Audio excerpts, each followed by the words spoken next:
Recording in progress.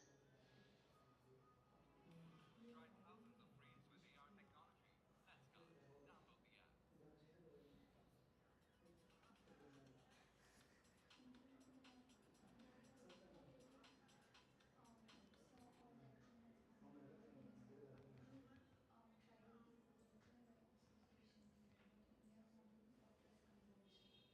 That's good. Download the app.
Hello.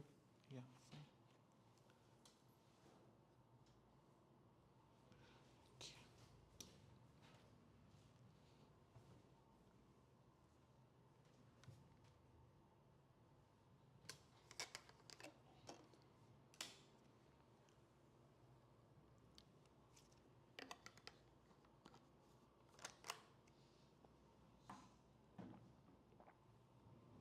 Okay. Science and current affairs. Yeah. First is this Doppler weather radars. Okay. Now, this Doppler Doppler effect. You know this? Okay. Doppler effect, basically sound effect is there. We'll understand. So basically, based on this is a phenomena from physics. Based on this, they are making certain kinds of weather radars. Okay, that we'll understand how it works. Now, recently one they have inaugurated in Mangalore, and one more I think in some part of, I think, just a second. Hello. Yeah.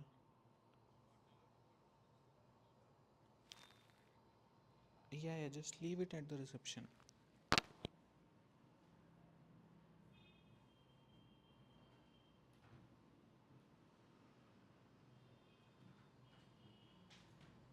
Okay, I'll just add it. Yeah.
Yeah, sorry.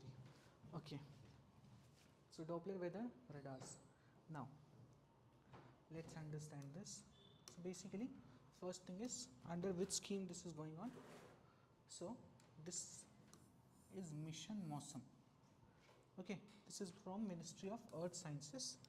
The aim is to modernize India's weather forecasting system.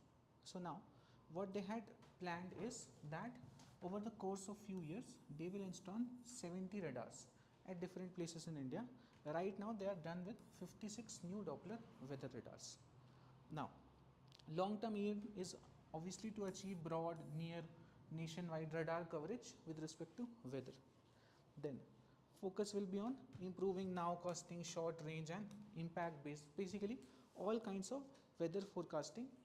To do it better, they are installing these radars. Then,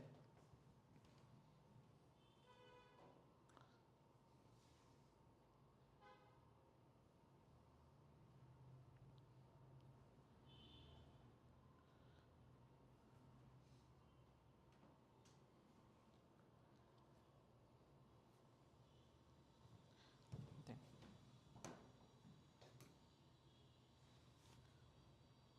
now let's first understand what is Doppler effect. Okay, so Doppler effect is basically, for example, let's say there is a church here, okay, and one bell is ringing. Then let's say a person comes from here in a car. What will happen when his car is going towards the church? Slowly the sound will increase or the frequency will increase, correct? उसको तेज सुनाई देने लग जाएगा basically. So till here it will keep on getting louder and louder. once this car leaves from here in the opposite direction, what will happen? Slowly that sound will become less. So when this is moving towards church, frequency increases. When moving away from the church, then frequency decreases. This is the basic Doppler effect. Okay. Now, basically this is based on relative motion of two of these, one sound producing object and the other is observer. Same thing can also be felt if, let's say, this car is going and this car is blowing a horn and somebody is standing here, then also when the car is approaching, the frequency will increase, then it will start decreasing. Same way. So basically, when they are moving closer, frequency is increasing. When they are moving farther or in opposite direction, in this direction away from it, frequency decreases. Now, this same concept of Doppler effect. So recently in UPPCS they also asked this. So this is also the phenomena on which sonography is based. Sonography, you know, correct? So what machine they are using now? They are putting it over, let's say, a pregnant woman's tummy. So what that machine is doing, that machine is also sending radio waves. Okay. So then some reflection is there and they absorb it. Now, this is also based on Doppler effect. Doppler effect if this, then we will understand how it works in weather systems. Those weather radars that we have made, how it works there. This is fine. Then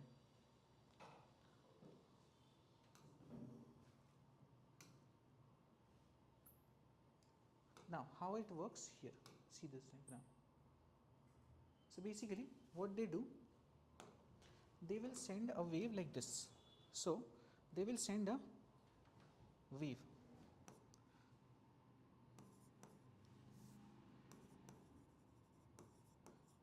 So they will send a sound wave like this. Then what will happen? Then some reflection will come out from here. So basically it will go and collide with different particles of present in the cloud or whatever. So it will collide with it and then it will come back. Correct? Now after collision, whatever is the, there are 2-3 changes that can occur. Now first thing is, there is certain kind of phase change. Okay. Other thing is, there must be some time delay when it strikes it and then comes back. So based on this, they are able to predict different weather patterns. For example, let's say right now it is sending waves like this. Now it observes that over a time, over a few seconds, this frequency is increasing. Frequency of the reflected radio waves is increasing. Why that might be happening? Because that means the cloud is moving towards the weather station. That's why what is happening? Frequency is increasing. So now you know, if that clouds, in this way they can predict that clouds are coming towards our city. So they can then predict rain. Okay. Then if there is some weird pattern that they are observing based on speed of the wind, okay, direction of the wind. So that also gets recorded, and through that they can understand if there are any cyclones that are probable. So like this they understand different patterns. Understood? Then, so based on reflected waves, so what they are doing, they are sending signals like this, then they are receiving it back. Now if you see at the bottom, what they are doing, this signal is elaborated and understood and analyzed in a system. Based on this, they are able to make some predictions with respect to weather. Okay. Now why this is much better? One very simple thing that you can understand, why this is better than satellite one. Mostly we use satellites for meteorological studies, for predicting weather in a particular like small area. Why this works better? Because these signals are at a much shorter distance. From satellite, if you are sending signals there, so that is not that accurate for a small area. Okay. So for that this works better. That's why we are installing it in many cities. Then see this. Yeah. So basically a Doppler weather radar uses microwave pulses to detect rain, storms and wind movement. It sends out microwave beams atmospheric targets like this will reflect some radio waves back. Then this will be observed by the systems and they will be able to understand. So the radar measures what it measures. It measures time delay. Based on time delay, it is able to interpret at what distance that particular cloud or whatever phenomena is there. That is, then it can also understand signal strength. Based on that, it can understand rainfall intensity. If rainfall intensifies, what will happen? The reflections will become faster and the signals will become clearer. So that's why using signal strength, they will be able to identify what will be the intensity of rainfall. Similarly, frequency shift will give them understanding of wind speed and direction. Kitni speed se aa raha hai, us pe that on that it will be dependent what will be the shift in frequency of the reflected wave. So all that can be done. Based on that, it will draw 3D picture of clouds and storms using continuous scanning, and then it will predict all those weather related phenomena. Understood? Basic of it. Fine. Fine. Okay. Then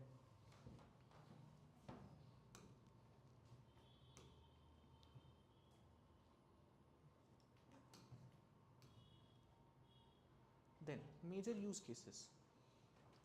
So first is real time tracking of rainfall, thunderstorms, all this, monitoring of cyclone structure and rainfall intensity, urban flood alerts, then aviation safety, then agriculture advisories based on, so basically whatever you understand why किस वजह से हम लोग weather monitoring करते हैं, all those are the use cases, because this is also mechanism of weather monitoring. Then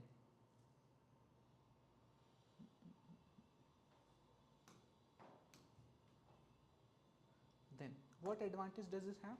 So see, it offers high resolution real time local data, better than satellite only observation. So basically what we keep on doing, you will learn about many like weather systems, weather monitoring systems, whatever you read. So what they usually do, they don't stop using the satellite data, or they won't stop the traditional systems. So they will have all the systems and they will develop software systems on which they are collating all this data and getting more precise results.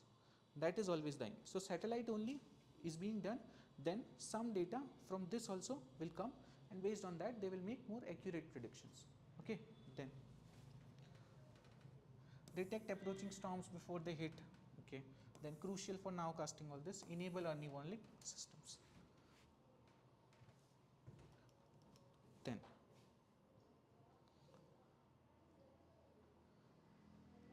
next, then we come to Tejas MK1 crash. Okay, this was in news a few days ago. I just neglected it for a bit of time to understand what might be the reason, whatever news they are giving. So basically the reason is still not clear. Okay, they have given some reasons. So most probably anyway they won't be asking you the reason for the crash.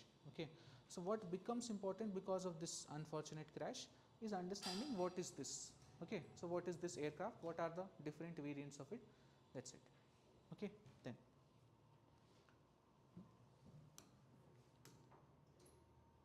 yeah, so what happened at Dubai Air Show? So Hindustan Aeronautical Limited Tejas light combat aircraft, these are called LCAs, light combat aircraft. Okay, so it crashed during the demonstration. Okay, the person who was the pilot that was in there, he also passed away. Okay, that was major news. Then strategic and defense implications. So first is, this is a symbolic setback for Make in India, as Tejas is a flagship indigenous fighter plane that we were trying to make. So this actually had come, first let me show you this. Yeah, first see this. So Tejas is India's, yeah, it began in 1980s to replace MiG-21 fighters. So basically we came up with a program, light combat aircraft program, in the 1980s. We came up with this to replace the MiG-21 fighters that we earlier had. Okay, that was our plan. So then we developed a lot of this indigenously, and first test flight was done in 2001, and it was finally inducted into Indian Air Force in 2015-16. Now we have also developed many variants of it, and we are planning to start exporting it. Okay, right now we have put it at halt because of course there was a major crash, so we halted all the export whatever we were signing, and we will first get to the reasons, improve it, this that, and then we will start exporting it. Okay.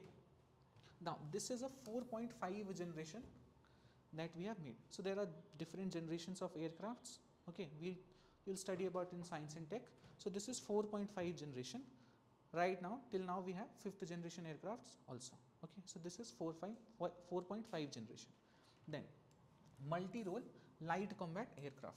Then now you see this. It is manufactured by ADA and HAL under the LCA program.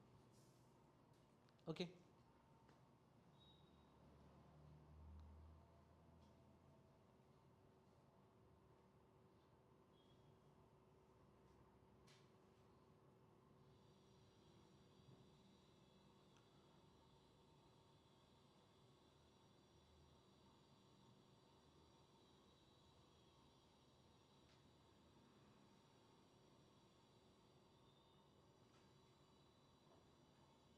Then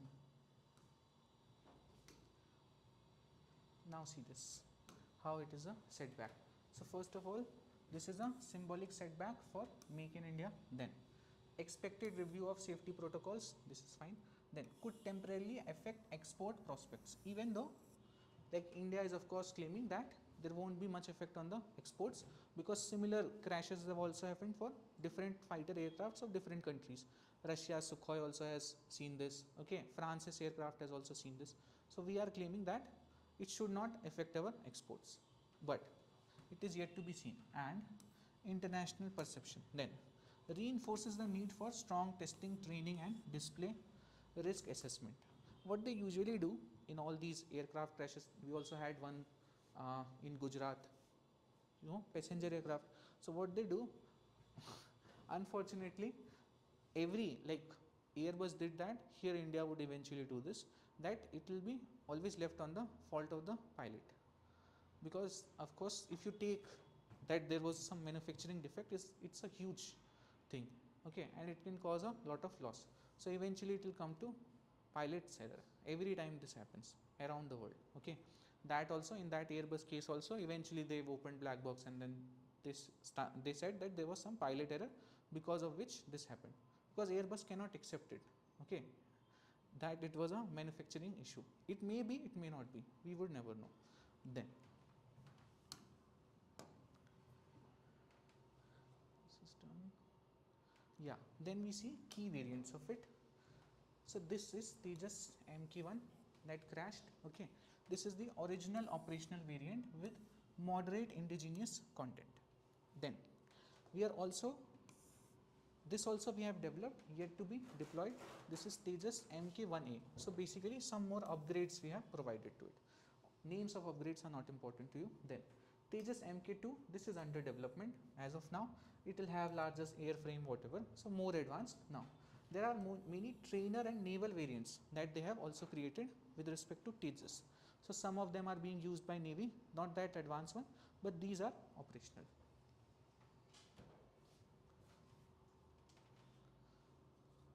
Name of the variants is something that you need to know.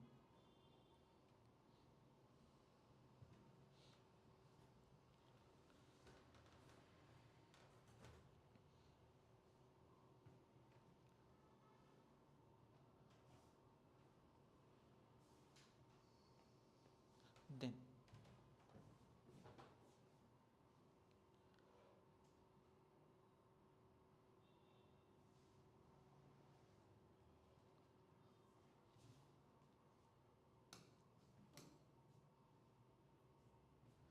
major features and capabilities.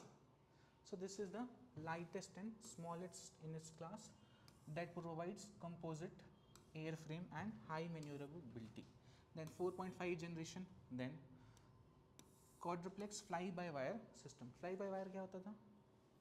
A6. Yes, basically it works on electrical signals instead of wires and all. It works on electrical signals to move different parts of the plane. That used to be fly by wire then. So it provides high agility, enhanced safety and all. Now it is a multi-role aircraft. That means it can fight or drop anything air to air, air to ground, beyond visual range. Beyond visual range is what? Which the pilot cannot see. But still, if he somehow gets the coordinates from somewhere, some information, then also he can launch it using Tejas without even it being visible to the pilot. Then, of course, precision bombs and maritime strike. So all these are multi-role. That's why you might have seen that they have also made a Navy version for it, because it has capability of maritime strike also. Then IFR capability, this is mid-air refueling. Mid-air refueling is what? In the mid-air, they used to be fuel tank like aircrafts, and then they used to attach. So that why this is important? So now if it has to go for extended missions, let's say for attacking Pakistan is fine, okay, but if let's say we want to attack Greece, okay, why we would attack Greece, but anyway, so if we have to attack till Greece, now if this aircraft has to go, now you cannot have this if we are having a proper war कि हम बीच में उतरेंगे फिर petrol भरवाएंगे, okay, we'll get the fuel tanks filled and then we'll go again, okay. So this is mid-air refueling capability. Here another aircraft will come with the fueling tanks and they can get attached to it, and mid-air all the whatever fuel has to be there, that will be filled, okay. Then multiple variants for continuous capability and upgrades. So this you have understood. These are the main features of Tejas.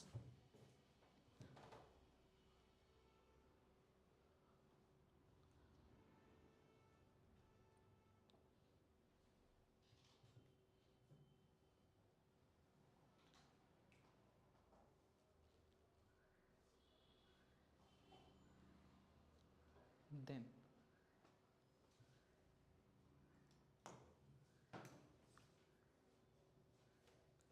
strategic significance for us, so all that strong export potential, okay, especially in Asia, Africa markets. As you know, like we were also exporting our missiles. BrahMos was exported to Southeast Asian countries, okay. So all that, this is our main market, Asian African region. Otherwise Europe and Americas, from there we only import. So this is our main market. So what India differentiates here, that we provided low cost, okay, to all these countries. That's why they will take from us. Then so strengthens Atmanirbhar Bharat defense, India's aerospace system, all this. These are the operational and strategic significance. Then next, then we come to this hammer weapon. So basically this is a very simple thing. See, they had to make hammer, so they made this full form, highly agile modular munition extended range. है कुछ नहीं, it is sort of like a bomb, but this is a guided bomb. If you have to remember two words, remember it as a guided bomb system. So basically what happens if you are dropping a bomb, so usually your whatever aircraft or whatever is there, that will go above it and will drop the bomb. Now if every coordinate, everything they had matched properly, then it will fall at the correct place.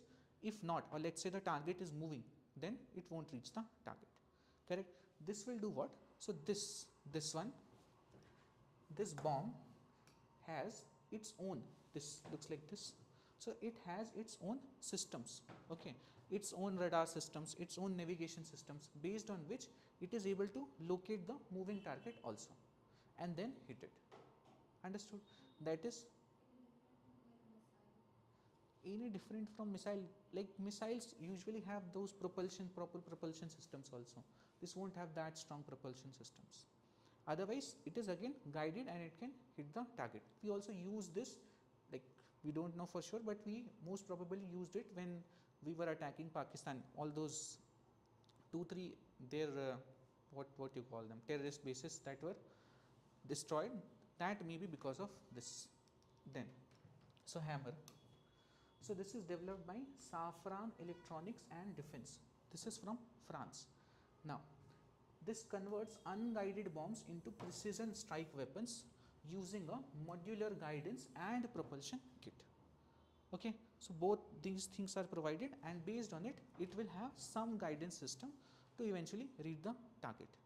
Missiles are much more advanced systems. They can go from many thousands of kilometers. This will be carried by your aircrafts mostly, and then it will be dropped. Some maneuvering it will take on its own. Then India and France have signed a, why this was in news? It was in news because of this, because India and France have signed a joint venture cooperation to produce it in India. Okay, so this was in PIB. They had written that earlier we used to procure this from France, now we are co-manufacturers or whatever. So that was written in PIB. So now they will be setting up a plant in India and will start manufacturing this in India. Okay. Then key features. So standoff range up to 70 kilometers, allows attack from outside hostile air defense zone. Then maintaining high accuracy even in GPS denied or electronic warfare environments. Okay, so it has its own system. Then effective against stationary and moving targets. Then modular design enables different guidance options and range configuration. This you might have read in one of the types of missile. We understood that it can have multiple targets. So same thing this also can do. It can get divided or send 2-3 different bombs at different locations.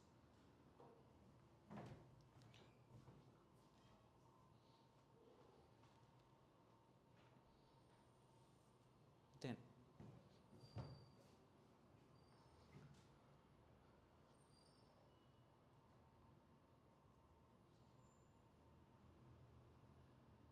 next,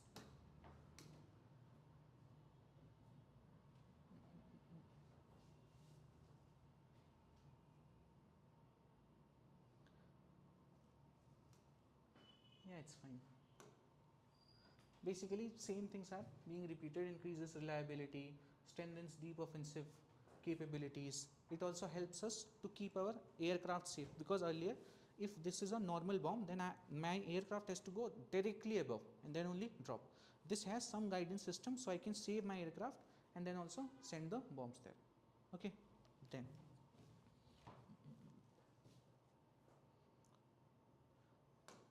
operational history. So India used hammer effectively during Operation Sindoor, fully compatible with Rafale fighters in Indian service, also compatible with India's Tejas light combat aircraft. So Rafale as well as Tejas can carry them. Then adaptable across multiple flight platforms with appropriate integration kits. So more flights or whatever we take, that also will be integrated with this.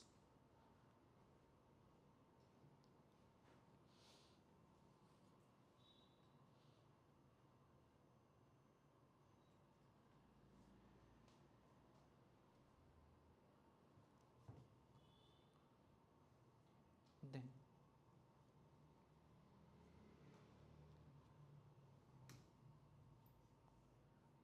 yeah, so this is the, it is expected to achieve up to 60% indigenization, including electronics and mechanical components. This is one of the aims that PIB suggested, that eventually we will be making 60% of things indigenously. Then supports India's localization efforts under Atmanirbhar Bharat, strengthens bilateral ties between India and France, reduces long-term dependency on foreign munitions and improves supply security. Okay. So right now they have only come up with this joint venture that they will be. Now we have to see where they will set up the plant, when it will start being in operation. All that has to be seen.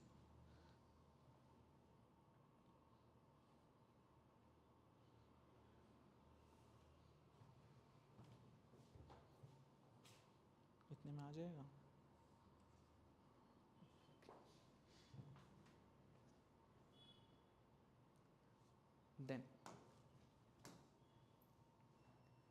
Then this is a TNPB based genome editing. So what we have done, CRISPR you understand? Some CRISPR you understand? Huh? Yeah, molecular scissors. So basically it does what? It identifies some palindromic patterns, and based on that it gets attached to it, and then it will cut the undesired part. Okay, those are molecular scissors. It will cut the undesired parts, and if there is some desirable gene, it can be entered here. That used to be CRISPR. Now we have developed our own system, basically almost same procedure, but this one is much more smaller, okay, and used for specific purpose. The main aim for India is to be not reliant on the CRISPR technology. So we have understood how this can be formed. So similar thing we have formed ourselves. Just some changes in amino acids and all that is there. So what they have done, so developed by scientists as ICAR, CRRI, Cuttack, using TNPB proteins as a new genome editing tool. Now this works as a miniature molecular scissor that cuts and edits plant DNA. So what we have done, we are trying to make a more focused CRISPR-Cas9. So CRISPR-Cas9, it's a revolutionary invention, okay, and it has many applications. It is being used to edit plants, animals. It is being used in therapies for human diseases or whatever. So it is being used everywhere, CRISPR-Cas9, even in diagnostics. Now what we have made here will be mostly focused on plant. Okay, it won't be that diversified. But what we are trying to do, we are trying to develop our own molecular scissors and platform to do this. Now, designed as a compact, low cost, IP-free alternative to globally patented CRISPR-Cas9 tools. Okay, these are the main advantages of it. This is compact, this is low cost, and this is IP free. That means intellectual property that is applied in CRISPR won't be applied here.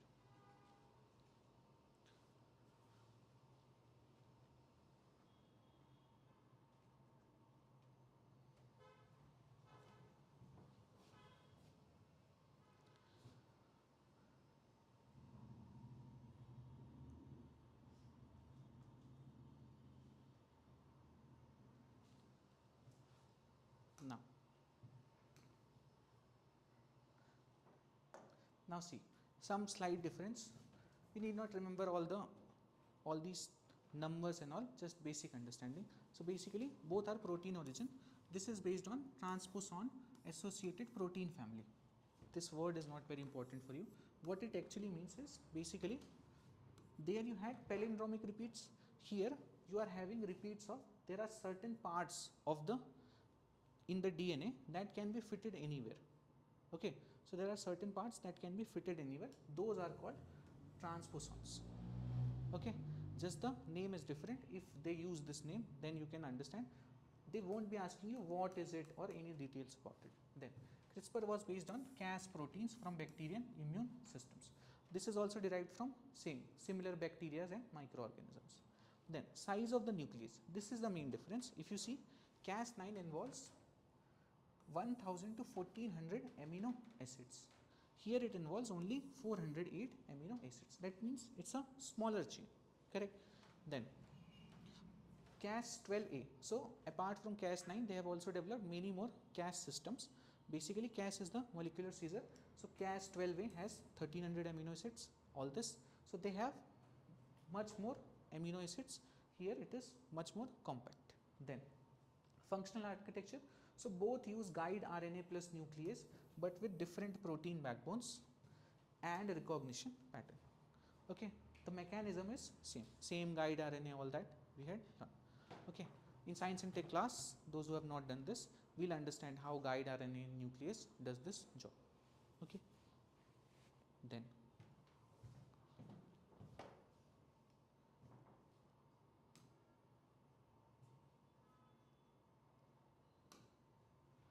what advantages it has? So first is IP free, low cost. Then smaller protein size. This is easier delivery into plant cell. Simpler vectors, fewer tissue culture steps. So because it is compact, it will be easier to do. Then next is enables affordable commercial genome edited crops. Then strengthens Atmanirbhar Bharat is fine. Then expands access for ICAR and all these universities that we have. Then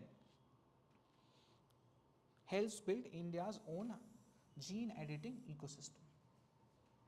For example, we have also made one similar breakthrough is Birsa 101.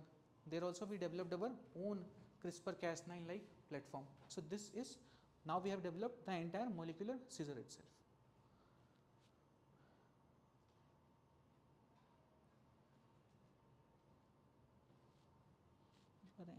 H6 na? H6.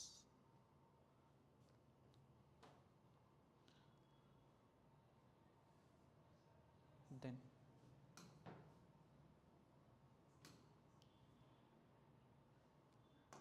limitation and challenges. Okay, so first is, of course, this is less mature. Why less mature? Because limited experimental and field data we have about it. CRISPR-Cas9 has a very large list of data now that we have. So all the procedures, everything that has been done around the world, that has been tabulated and collated. So all that data is available to people.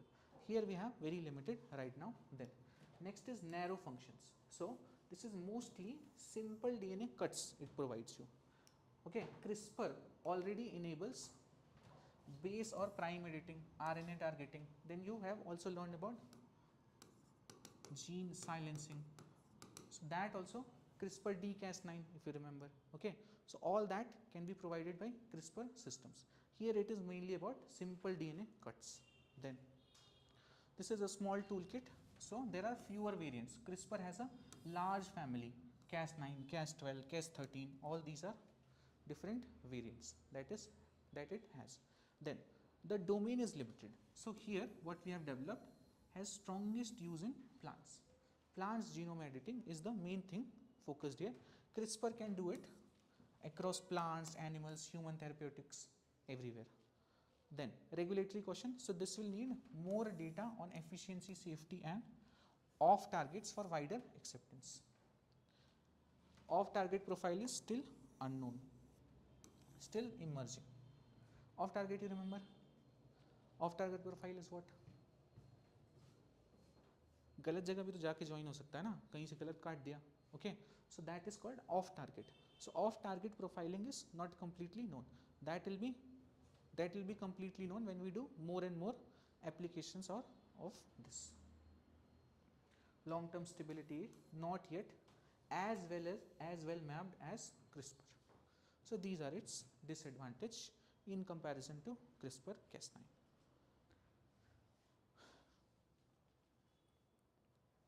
Then next. Then we come to food coloring agents. Okay.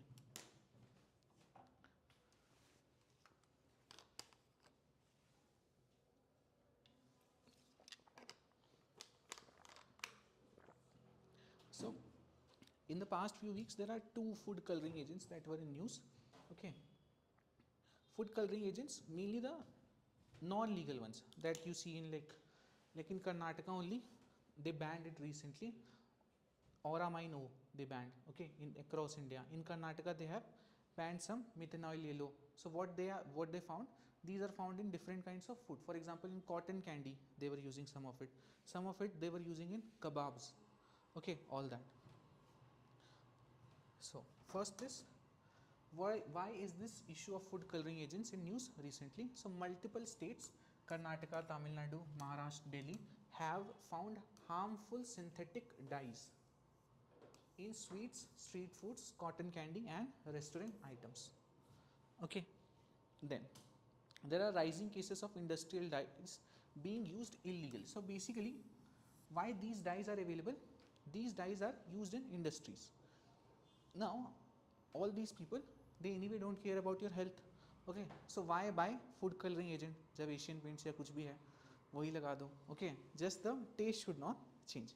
So basically they are using many industrial dyes that should not be used in food. Okay, now which regulates it? So FSSAI and state food departments have issued alerts and seizures, penalties, all these restrictions they have given on this. Now, health concerns, major health concerns will be what? So, liver toxicity. Okay, if you remember, the main function of liver is taking out the nutrients and then removing the waste from your body. So, if all this gets stacked in your livers, it will lead to liver toxicity. Then, carcinogenic potential of banned colorants. So, many of them are known to be probable carcinogenics, that is cancer causing. Then this has child health risk. For example, these cotton candy and snacks, they come in many different colors. Then higher exposure in street foods and unregulated eateries. So these are the major health concerns with respect to them. Then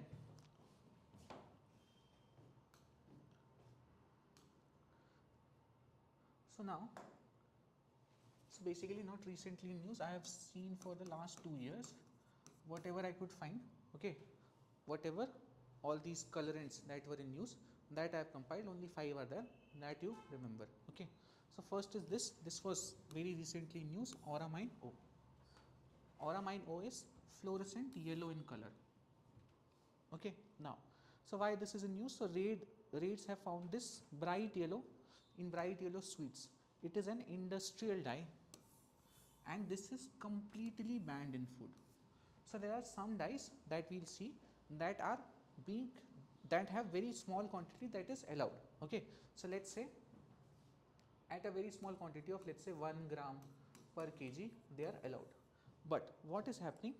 They are using it at a very, very large quantity, or in one problem is this one. Other thing is it may be allowed in some kind of food and they are using it in some other kind of food. So other thing is with respect to specific foods they may be allowed, but they are using it in some different ways. So now those also we will see, but right now what we are seeing is this Auramine O, this is completely banned in food, okay. It is straight away toxic. Common misuses in laddus, halwa, bakery coatings, जो भी आपको yellow yellow खूब सुंदर दिखता है ना, खूब सुंदर Laddu, so all that mainly contains all this.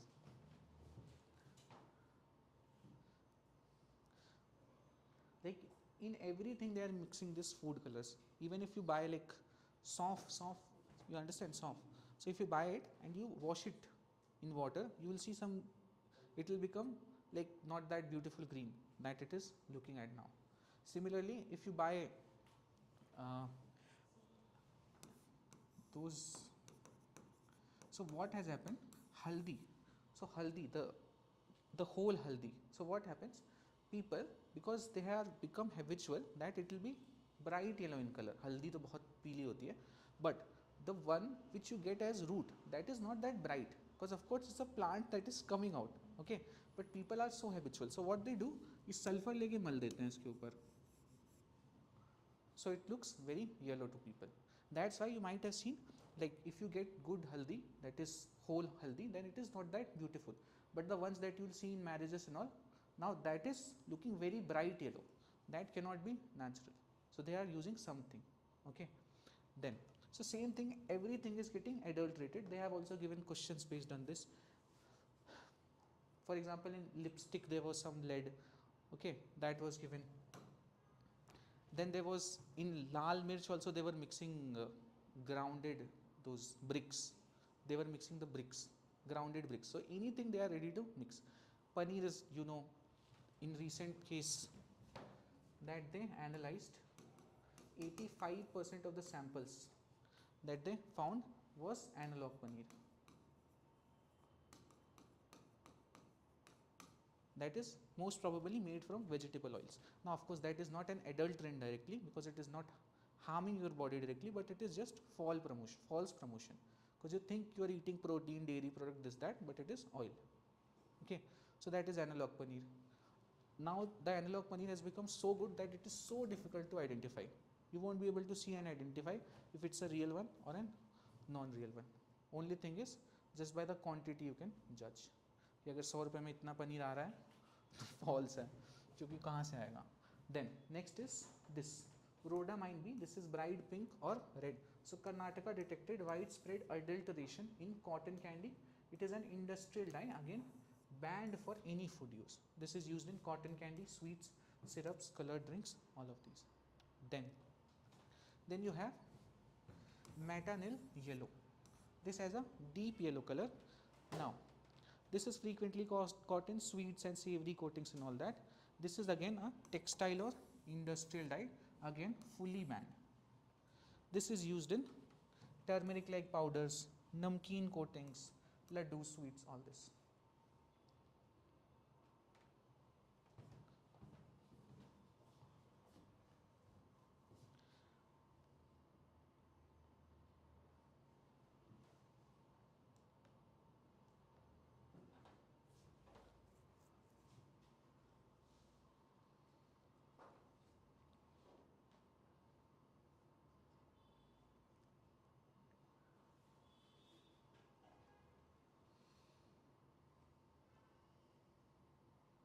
Then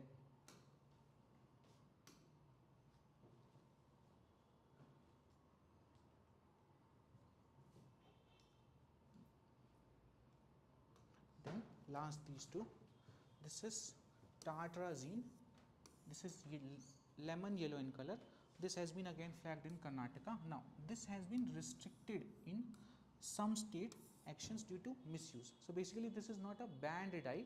It can be used as a colorant, but there are some specific conditions under which they can be.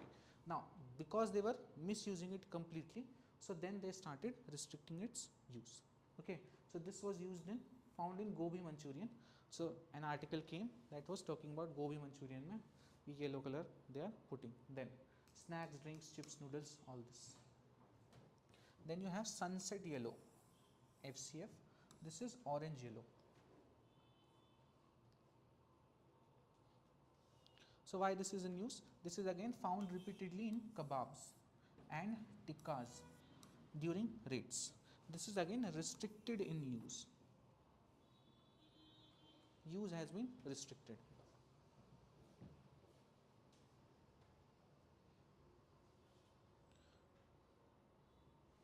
Two more names are there that you may remember. Okay, so they were banned long ago.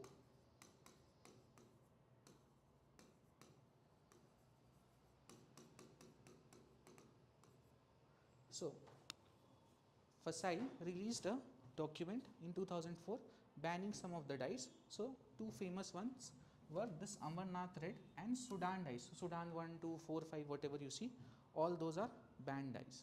Okay, now they are not that much in use or in use, that's why you don't see them. But if they give this thing, these are the dyes that you need to remember.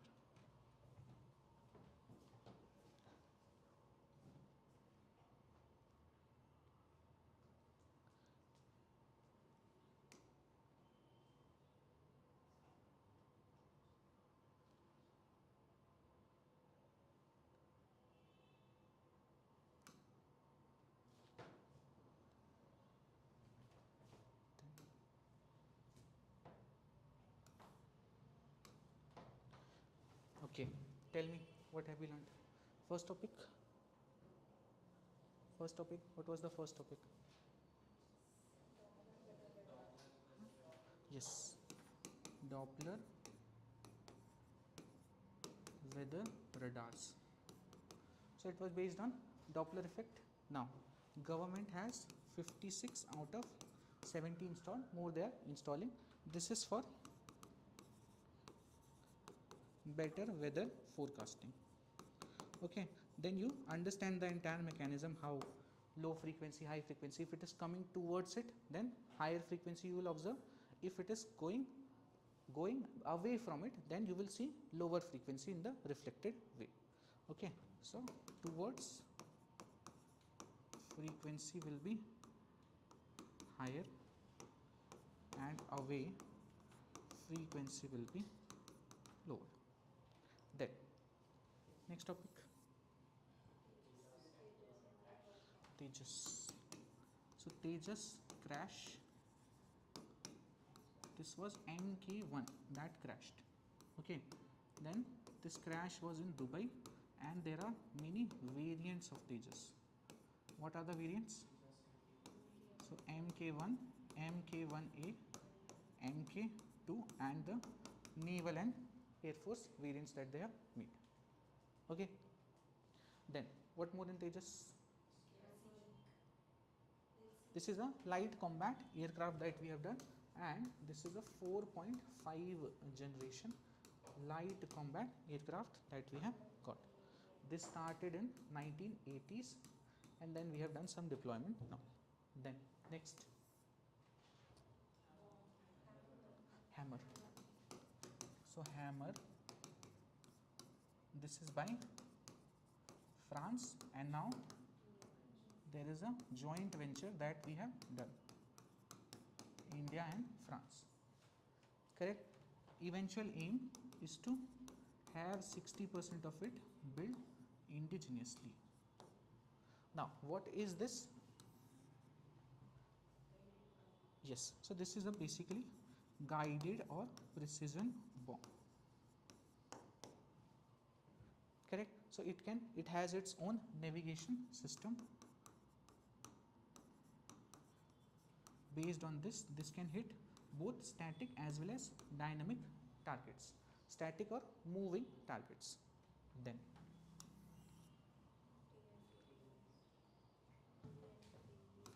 TNPB, genome editing platform. Okay, now this is what? Kya ye? This is India's invention. So basically this is just like CRISPR that we have made. Okay, same genome editing, everything. Now what differentiates it? What are the advantages? 2-3 words. This is, yes, so this is first of all IP free. That means it will become low cost also because it is IP free. Intellectual property नहीं लग रही, और yes, so this is also very compact in nature. Now because this is compact, this is easier to use. Correct? Then what are the challenges? Where does this lack? Where does this lack? Yes, so basically data is less. Why? Because it is very new. Then it does not have a complete, इसका पूरा परिवार नहीं है.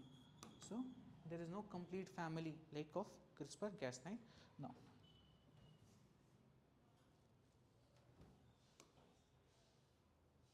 nice. Then what more? What more is the issue? Yes, so basically this is plant focused.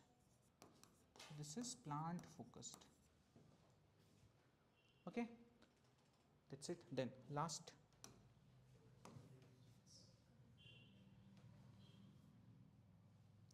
food coloring agents.